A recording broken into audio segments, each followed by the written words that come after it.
Hello, welcome to, I think, episode 5 of Tales from the Gym, or Kai Moi Ruang. Hopefully there's not too much reflection on the back window. But whatever, I'm not a professional. This is a passion project.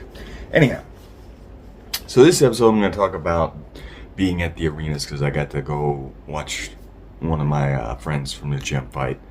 And I'll try and include some pictures here or there, wherever I can fit them in, and when I go to edit this or whatever. Separate pictures from what I posted on the last episode, because I figured most of the people that are interested about what's going on with Muay Thai gyms in Thailand don't necessarily want to see what driving is like in Thailand. I could be wrong. I don't know. I personally like I personally make a lot of driving in town videos just because the traffic here is insane. But anyhow, to the purpose of the program. So I went to what is known as Yakao Stadium in Nonthaburi, which is a province right next to Bangkok Muay Thai. It is a suburb for all intents and purposes, but it's not really a suburb. It's really in the United States, a big city like Chicago, which is what I'm most familiar with because I live kind of close to Chicago, within 100 miles of Chicago. They would call Nonthaburi the greater Bangkok area, right? Like it's outside of Chicago, Cook County, but it's still kind of... The scenery hasn't really changed, or there's no break to the next area, so you don't get the impression that you're in a new town at all. Anyhow, Gym Stadium, not to bore you. The guys at the gym call it Otokan. When I ask where the fights are at, they'll say Otokan, and I know that means not to bore you at this place. And I'm okay with Thai. Especially, I'm better at reading and writing it than I am speaking it, however strange that may seem. But Otogan makes me think place where they fix cars is what I'm going to guess. Because the area around the arena, we'd call it an arena back home in the States, not a stadium. The arena is surrounded by like auto repair shops for the most part. It's not all auto repair shops, but a lot of auto repair shops, and you pay those guys to park there. 100 baht, which is expensive, I'm guessing, because I'm a foreigner. I pay that much. But whatever. I'm gonna be there for a long period of time, so I'd pay a lot more back here for the same amount of time of parking. Trust me. Anyhow, this time when I went for the first time that I've been to Oregon, I decided to sit in the stands as opposed to at the ring apron, ringside, eye level with the canvas, so to speak. Although for me, it's more like this level because I'm kind of tall. I decided to sit in stands, or actually stand in the stands and cheer for Tong Siam. One, because I wanted to get on Thai TV, which I did. Throughout the fight, you can see me hanging over like, deep, and cheering and all that kind of jazz. But also I just wanted a different perspective. Sometimes when I'm down there, the ropes will get in my way of the view.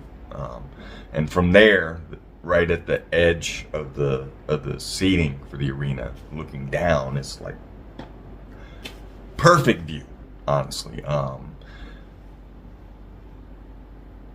Unfortunately, I have become jaded to the arena stadium experience here in Thailand, Bangkok. I don't film really anymore. But when I first visited here and when I was first living here, yes, every time I went to the shows, whatever particular specific fight of interest I went for, I would try to video it. And then sometimes when I'd go to like the Russian Lumpini, it's like a big event, I'll want to video everything. But anyhow, what I want to get at is the differences between a place like Yakao Stadium, or really it should be called Jitmunon, because they're the only people that promote there. Okay, and it's like the shows are called Muay Muay Thai D, Jit Mung Non Muay Thai D. Good Muay Thai. And it is a quality show. I like to watch it even when people I don't have affiliation or know are fighting. I like to watch those shows more than, say, RWS or the Pet D shows or the Fairtex Saturday shows. I don't like watching or being at the arena with live DJs. It doesn't go together to me. I don't know why they're trying to force it. I don't care for it. It may be because I'm old. But I have yet to go to an arena show here in Thailand where they have a DJ and everybody's like, I've yet to experience that. Regardless of the age demographics of the crowd. But the thing I keep going around this. The number of foreigners that were there was astronomical for a place like that. Before COVID and during COVID, there might be 1, 2, possibly 3 foreigners at that arena watching the fights. And all of them would be affiliated with somebody fighting, not just there to watch. And that's still true today. Okay, nobody in the stands watching is a foreigner. The only foreigner that was in the stands when I went to watch was me. No, wrong. There was a small group of foreigners right behind me. I'm not sure. I think they may have been from Kian Tip, which is Rob Cox's gym. Which that name may have changed, and his affiliation may not be as strong as it once was. But Rob Cox was there. If you're in Muay Thai and you don't know who Rob Cox is, then you're probably like really new to it. If you've been a Muay Thai fan for more than 5 years, you should know who that is. To me, he is the first real native English-speaking voice of Muay Thai. That's the credit I will give that guy, as far as I know. And I cannot legitimately say that I'm a diehard scholar of the history of the sport. I am aware of the history of the sport to a certain degree. I'm more aware of the history of the art as opposed to the history of the sport. Meaning that, like, I'm really well aware of Muay Baran techniques. I've studied them a lot more than most foreigners have. So much so that the current guy that's training me, around my age group, also fit. He calls himself Peter Pan, but I think his name is actually Pan. And I'm pretty sure he was a fighter during the 90s. He's like the generation after Champuok. Kiet Songri is the guy that beat Rick Rufus.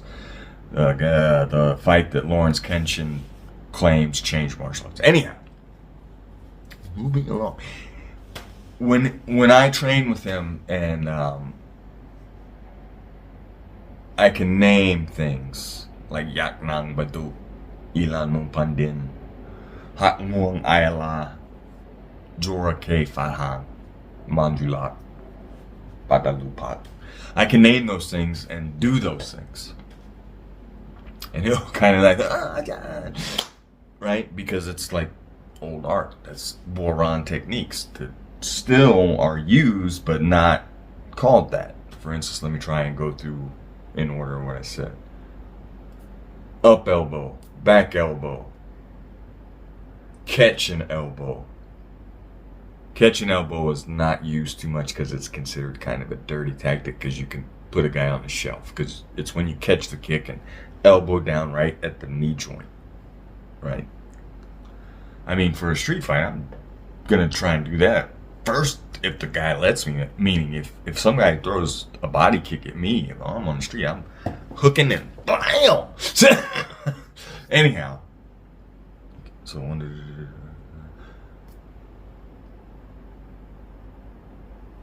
reverse back kick, straight teep to face.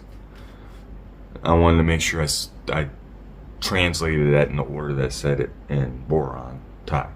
But I'm aware of like the golden age and like people like Chang Puak and Samart and Sagat Petyindi, things like that. But I would say the era from the early 2000s is the one I'm most familiar with, because that's when I first got enthralled with it. Before 2003, 2004, I didn't know what Muay Thai was. I knew what kickboxing was. I was familiar, especially PKA shit. I never saw the Rick Rufus Chang Puak fight back in the day. I also was aware of legit karate shot. Kyokushin, whatever it is. I was familiar with those couple of things. And then, for those of you that are fight fans, martial art freaks or whatever, you know what happened right around 2003, 2004. And it was after that that I really was like, oh, what's that?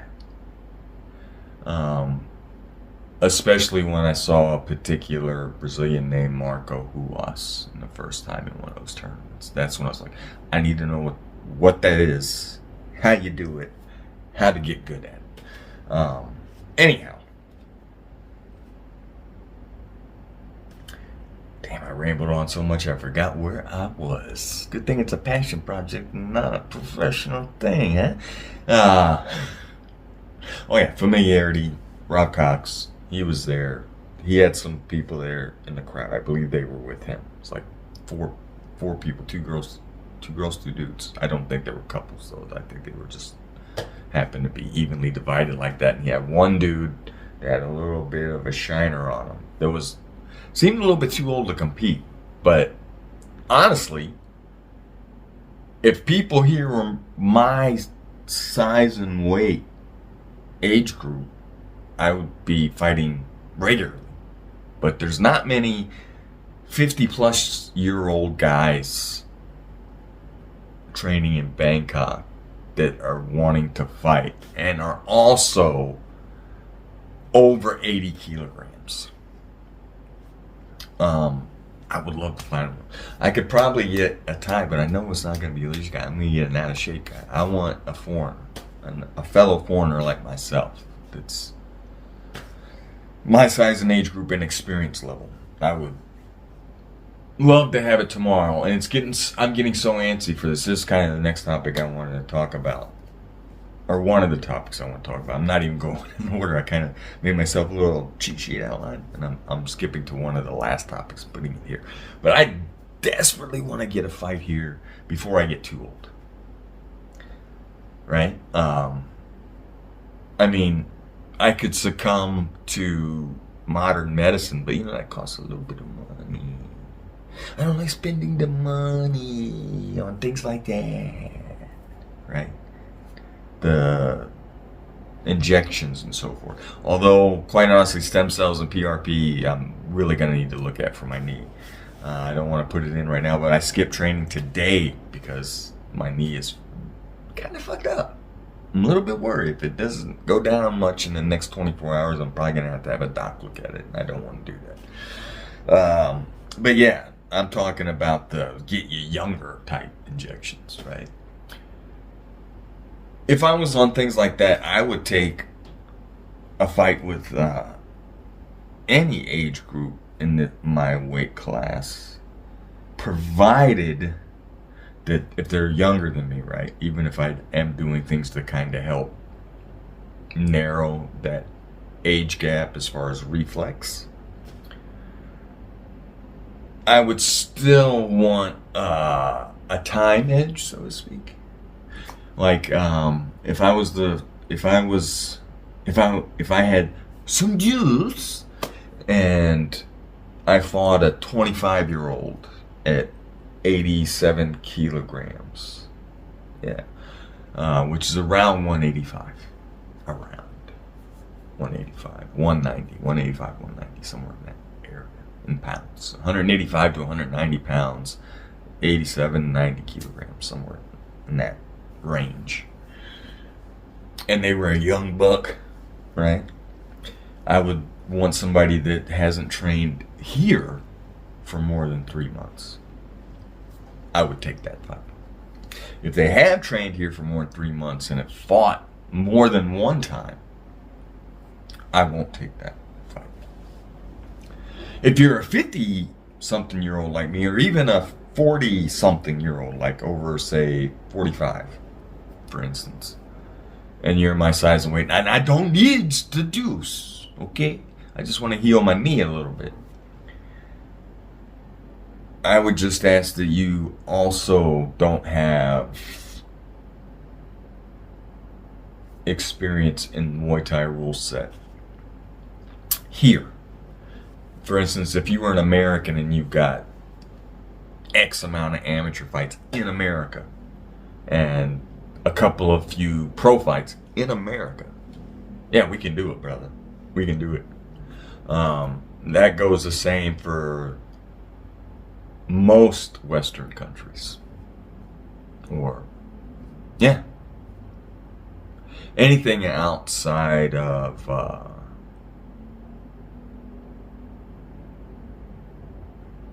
anything else. I don't want to say outside of anything, but if you're one of the European nations that has a history of doing well in the sport, I would want to see your resume a little bit more closely. I'm talking about France, UK, Netherlands. If you're from one of those three countries and you're in my age group, I'd want to look at your resume a little more closely. Because I want, at worst, 50-50, right? I want to look at what I'm fighting and say, yeah, I've got a 50-50 chance I'm going to beat this dude, right? If I feel like it's more than 64, it's like, I'm going to get the shit kicked out of him. I'm not looking for that. 50-50 is good. A hard fight is good. A hard fight would be great for the audience, especially. Highlight reel KO would be the best, of course. Who knows, right? That's why 50-50. Who knows? Now, why do I set those parameters such confidence? Because I'm 0-0 in Muay Thai Amateur Pro. I've never fought in a ring here. Okay. I have 3 actual amateur backyard style MMA fights from way back in the day. Okay. And that was pretty much like a group of 4 or 5 of us that decided round robin style who was the better fighter out of us, right? I finished second out of 5. And it was an open weight type thing. It was all because of the things we saw in between 2003 to 2005. We decided to do this. So I count that because we were not fighting nice. Yeah. Anyhow, right after that, it's like, all right, because I came in second place, and I didn't like that, I decided, okay, I need to, like, for real learn this shit, not just monkey see, monkey do, okay? And since then, I have competed in other individual type competitions. And when I was a little kid, I did some stuff way back when I was in South Korea doing the art that shall not be named. But I was pretty good at the tournaments back then when I was a kid, and I did several jiu-jitsu tournaments. A couple jiu-jitsu tournaments, sorry. And I don't mind competing in front of the crowd, but I really want to do a Muay Thai fight. And I tried like hell to get a Muay Thai fight for years in the States before I moved here, to no avail, with the same parameters I just discussed, to no avail.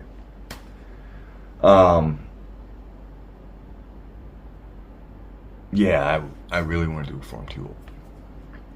And I feel very confident with the parameters I've set, because I've seen people here And like I said, I have to be a fellow foreigner. I've seen people that come in and out of this country doing Muay Thai, fighting at the smaller shows and such, and even some guys have climbed up. I've seen it, I've witnessed it, I've been there watching it as it happens. I don't want to say anybody's names. If you know me, you know the particular people I've seen and I've trained with, right side by side, maybe even sparred a few rounds. I know what technical and skill level you can get at, and what type and what amount of time, even if you're a young buck that can really take shit in quick. Okay? And there are, of course, outliers. There's always outliers. There's always that super genetic athletic freak person that can just do everything like that and perfectly. But by and large, I know what most humans can do in what amount of time doing this. Because like I said, since about 2005, I've really been studying this in the gyms, in my own personal research. And I'm not just talking about video stuff. Like here, since it's right here beside me, these are 3 books that I had to make sure I brought with me, and there was many other books on these same topics that I had back in the States before I moved here to Thailand permanently. But these 3 I had to make sure are always with me. Oh, this one. They're upside down? No, they're upside down. Just upside down. Sorry. Yeah. Okay, so that top one, Musashi, the Book of Five Rings. The second one, I think a lot of you martial art freaks know what that one is. I found it a very interesting reading. There's lots of things that I've highlighted in here that I find interesting that he touched on, or that I think, hey man, things have been discovered since then. This is the answer to that, or this is the solution to what you present. And then this is one of my all-time favorite reference books.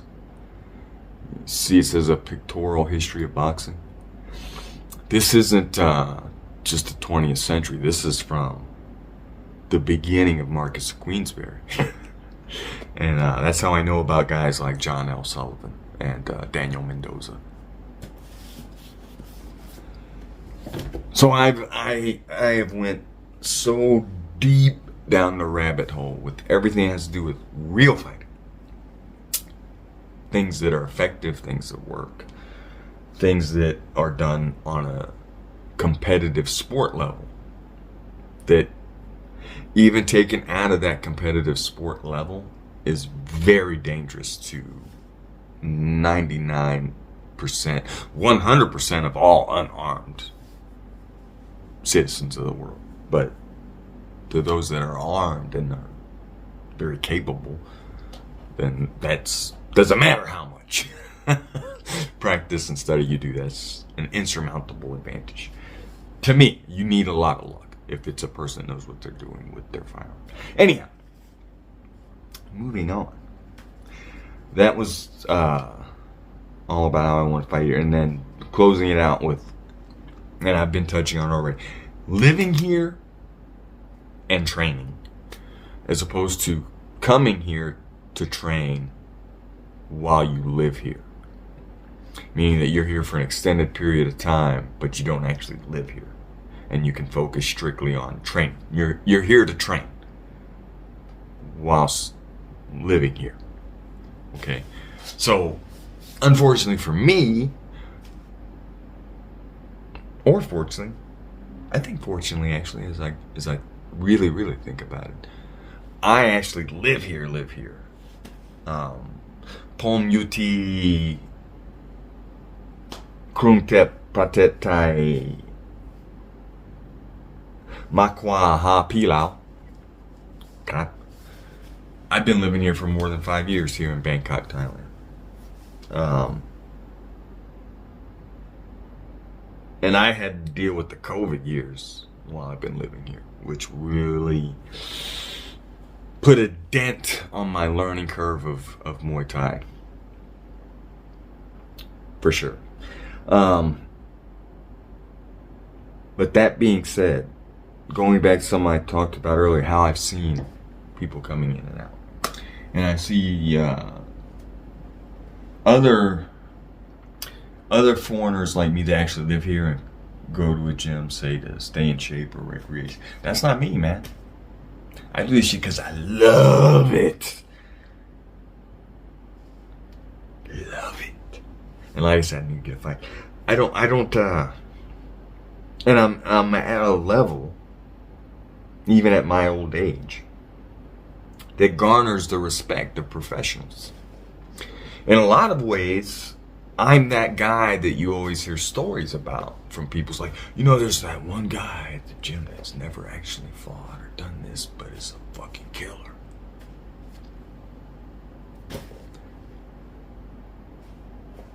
I mean, I don't want to pump myself up so much, but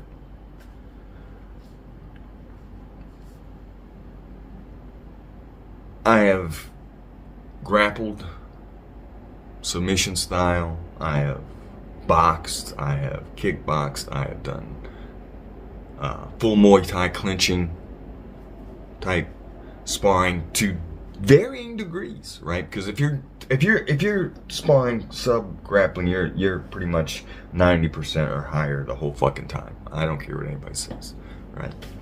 If you're sparring boxing, straight boxing, you're doing about 70 to 80 almost all the time. I don't care what anybody fucking says, because you don't feel so bad about hitting somebody with your hands at that type of power and speed if you know that person can take it. Right? That should be the caveat to me saying about 70%. If you know the other guy can take it and work with it, you go about 70%. That's what I feel like when I'm doing straight boxing sparring, especially here with the guys in Thailand. It's about 60-70%. But when we do full Muay Thai sparring, we're going about 50 or less, right?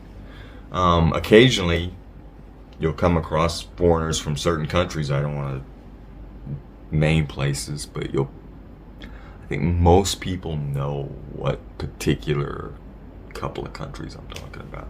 They sometimes spar their Muay Thai a little bit too hard for most folks here. And I've sparred MMA as well back home, and playfully here with a couple of Muay Thai guys that think they're interested. Whether or not they actually are remains to be seen.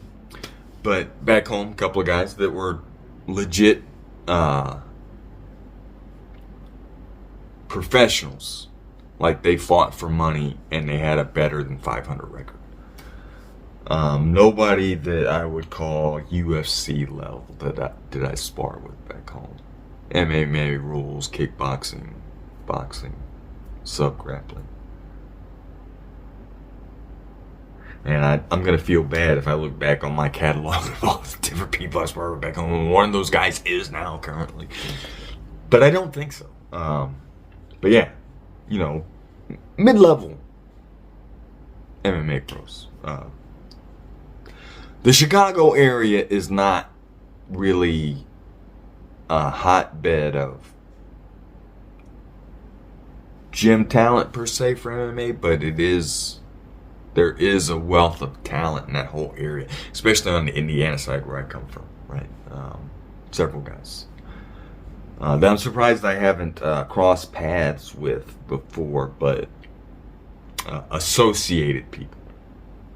Anyhow, back to my point. Right. So I've watched a lot of foreigners come here and train. Guys that are training to fight, and guys that are just like me, live here and train, but not with the same intent that I train. And I can say even for the guys that come here to train to fight and do get fights here,